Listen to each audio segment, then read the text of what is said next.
Sekutu-sekutu Amerika Serikat di Asia dan Eropa mengucapkan selamat kepada Donald Trump yang menang dalam pemilihan Presiden AS.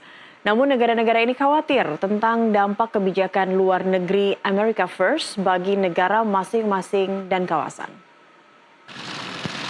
Dalam masa jabatan pertamanya sebagai presiden, Donald Trump mencampurkan diplomasi dengan ancaman tingkat tinggi saat ia mengejar kebijakan luar negeri yang tidak dapat diprediksi. Dengan Trump akan kembali ke Gedung Putih, sekutu dan mitra AS di Asia mencoba mencari tahu apa arti America First atau utamakan Amerika putaran kedua bagi mereka. Presiden Korea Selatan optimistis, ia dan Trump akan membangun postur keamanan yang sempurna. 아시아 태평양 또 글로벌 지역에서 이런 한미 동맹을 바탕으로 해서 강력한 그 연대와 파트너십을 갖자고 하는 얘기도 나왔고요. Banyak orang di Korea Selatan khawatir Trump dapat mencapai kesepakatan dengan Korea Utara, mungkin tanpa berkonsultasi dengan Korea Selatan. Trump juga terus mendorong Korea Selatan untuk membayar lebih banyak untuk penempatan pasukan Amerika di sana. Membuat banyak orang mempertanyakan berapa besar komitmen Washington terhadap pertahanan Korea Selatan. Jepang memiliki kekhawatiran serupa. Meskipun Perdana Menteri Shigeru Ishiba menyebut pembicaraan pertamanya dengan Trump sangat ramah.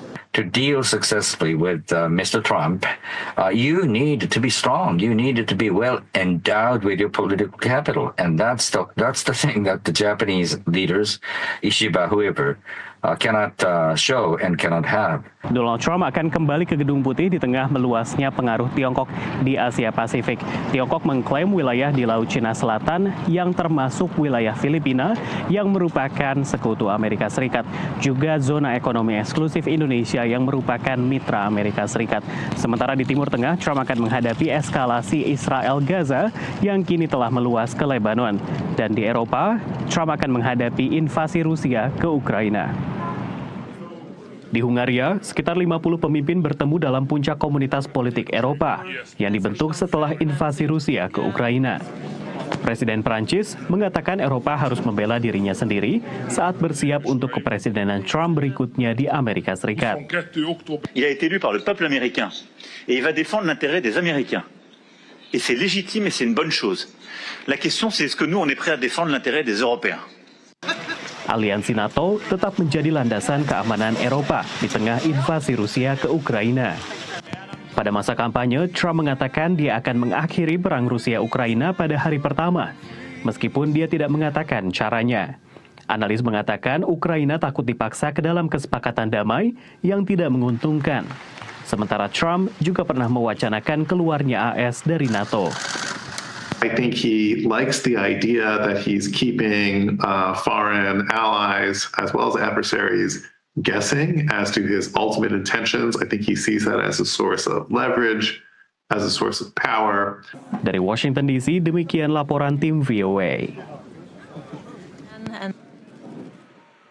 Masih dari Amerika, seperti pilihan mereka yang beragam, pemirsa, warga diaspora Indonesia di AS memiliki reaksi yang beragam pula terhadap hasil Pilpres yang dimenangkan Donald Trump dari Partai Republik. Ada yang lega dan ada juga yang justru cemas. Helen Ray Heller adalah warga diaspora Indonesia di negara bagian Oregon yang juga pengurus lokal Partai Republik. Ia terjaga menonton TV hingga dini hari, menunggu proyeksi hasil Pilpres hingga pidato kemenangan Donald Trump. Setelah dia selesai, langsung, kayaknya enak nih bakalan tidur. So, I slept so well. Helen berharap ekonomi segera membaik dengan kemenangan capres pilihannya. Kalau kita harga bensin turun, berarti itu harga grocery bakalan turun, dan we have more save money untuk keluarga kita, untuk spending on the necessity to provide family kita. Warga diaspora Indonesia Ricky Suyono di negara bagian Florida juga pendukung Partai Republik, dan ia mengaku lega dengan hasil Pilpres. Nggak sabar dia get in office and mulai pekerjaan lagi, kerjaan dan change yang polisi-polisi yang Biden dulu lakukan. Dua isu utama bagi Ricky adalah imigrasi dan perang di Ukraina. Lama banget dan so much money kita yang keluar untuk kasih Ukraine. Mendingan itu selesai secepatnya. Berbagai survei termasuk yang diselenggarakan oleh kantor berita Associated Press menunjukkan bahwa tingginya laju inflasi dan isu imigrasi merupakan isu prioritas bagi pemilih Partai Republik. Sementara pemilih Partai Demokrat lebih mengutamakan faktor penjagaan demokrasi. Capres Partai Demokrat Kamala Harris pada saat-saat terakhir kampanyenya menyoroti sejumlah pernyataan dari Capres Partai Republik Donald Trump yang dianggap anti-demokrasi. Seorang warga diaspora Indonesia di Florida, Riri Sastro, adalah pemilih independen yang sejak pindah ke Florida awal tahun 2000-an lebih banyak memilih capres Partai Demokrat.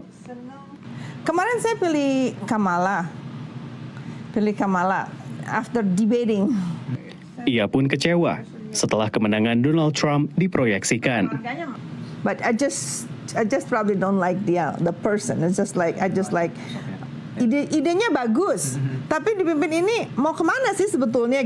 Sementara warga diaspora Indonesia di Philadelphia, negara bagian Pennsylvania, Aryani Ong, yang aktif dalam komunitas Asia Amerika, mengatakan banyak warga pendatang kini cemas, apalagi mengingat pengalaman mereka saat pemerintahan pertama Trump. Several of us are seen as the foreign threat who brings diseases, take away jobs, and poses a national security threat to the U.S. Tapi diaspora Indonesia yang dikecewakan dengan hasil Pilpres tak putus asa, apalagi dengan perimbangan kekuasaan dan kepastian hukum di Amerika. Who had hoped for a win by Kamala Harris will rely on those people who, are competent, who believe in the rule of law, and who will decide in a way that's most fair, for Americans. Inaugurasi Presiden akan berlangsung pada 20 Januari 2025 di depan Gedung Capitol di Ibu Kota Amerika. Tak lama setelah sertifikasi hasil Pilpres yang juga akan berlangsung di gedung yang sama. Dari Palm Beach, Philadelphia, dan Washington DC, demikian laporan tim VOA.